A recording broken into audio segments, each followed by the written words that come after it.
Time. Now, the Tory party are proposing to give cohabiting couples new legal rights, which would give them similar status to married couples. Shadow Justice Minister Henry Bellingham says, at the moment, people can walk away from relationships outside marriage and the children of the people are left suffering. Under the new proposals, cohabiting partners who break up will pay divorce-style maintenance if they have children or have been living together for 2 years. So, would these proposals lead to the Institute of Marriage being devalued, do you think? Yes, I do think that. And I've heard a couple of people talking about it this morning, saying that actually what it will do is it will make more people get married. Quite how that works, I'm not sure. I think what this is doing is basically saying that nobody needs to get married anymore. So what they might as well do is abolish marriage, because all the people that, you know, they're not, maybe not even anti-marriage, maybe they just don't want to get married, I don't know. But they have the choice to get married. They have the choice to have the same rights as married people. But if they make that choice not to, why should they have the same rights? I think it's an absolutely atrocious idea. I think, you know, so much has been done to destroy the institution of marriage, and I do actually believe in it. I think that it's an important thing in society. I think families are important. But, you know, everybody's saying now, you don't have to, you don't need to, it's not necessary, and everybody else gets the same rights. What's the point of marriage? I'm not married, and I made a choice not to get married. I'm so committed to Paul, and I think I've made the biggest commitment I could have made in my life, which is to share a child with him. And I think, you know, I think parenthood supersedes marriage, and any marriage contract isn't as important as being a parent. I mean, you can dissolve a marriage, you can't dissolve parenthood.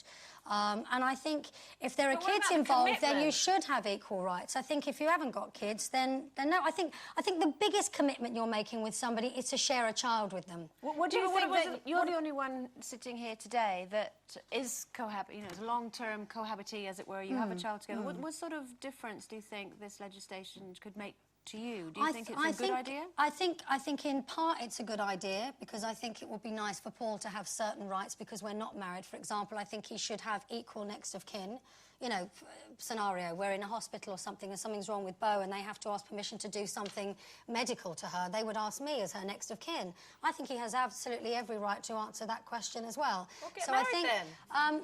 Well, my choice is not to be married, and I don't think that anyone should tell me to get married. You can't have those rights. Well, you can have those rights if you share a child. I think a child, if you have a child, the child should be protected by those kind of rights. Actually, and I think you get them but surely when you cohabited or started to cohabit with him, did you know, once you have a child, you must take, it has to be serious. I mean, you have to discuss that between you. Surely the discussions between you absolutely. We must always protect those. And I think that's the discussion we had. If it's serious enough to make a commitment to have a child, then it's serious. And I think financially, if you have any kind of rights on anyone, any claims on anyone financially, if you have a child with them, you should get it after 2 minutes, not 2 years. I think once someone has decided that they're going to have a child with you...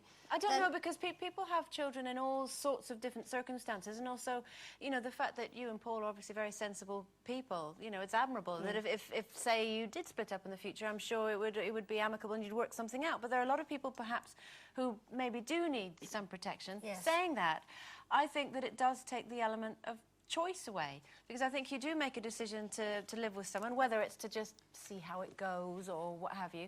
I know that once I had a child with Steve, obviously we weren't married, we made a will just to make sure that if anything happened to either of us, at least something was put in writing. But one of the reasons we talked very seriously about getting married, it wasn't just a romantic thing, it was very, very much to make sure that the children were looked after properly. Again, if anything happened to us, then it all sort of clicked into place and made sense. We could have just carried on cohabiting, and that side of things hasn't changed one bit. So I think people are getting muddled up between the whole idea of getting married and having a wedding day. You know, you can go into a registry office, get married, and carry on going to the supermarket. It doesn't have to be a big fuss. It can just be a legal thing that you do. But what it does as well, and you've just touched on it, is it basically says that you can't just choose to live with someone whether you want to get married or have kids or not. So, you know, say you're just seeing someone. Say you started seeing somebody, Sherrie, which you will do very soon, I'm sure.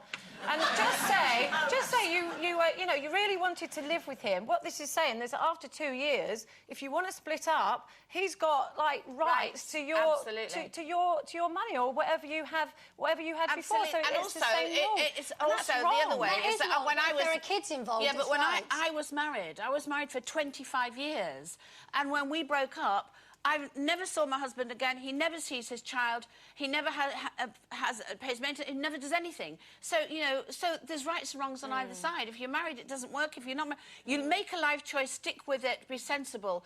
But I know children have to be protected, but I was married all that time, and she wasn't. So, you know, where do you go from there? Okay. I just don't think you need another bill, another law to actually protect people who already have those rights to do if they want to. Yeah. Okay, it's a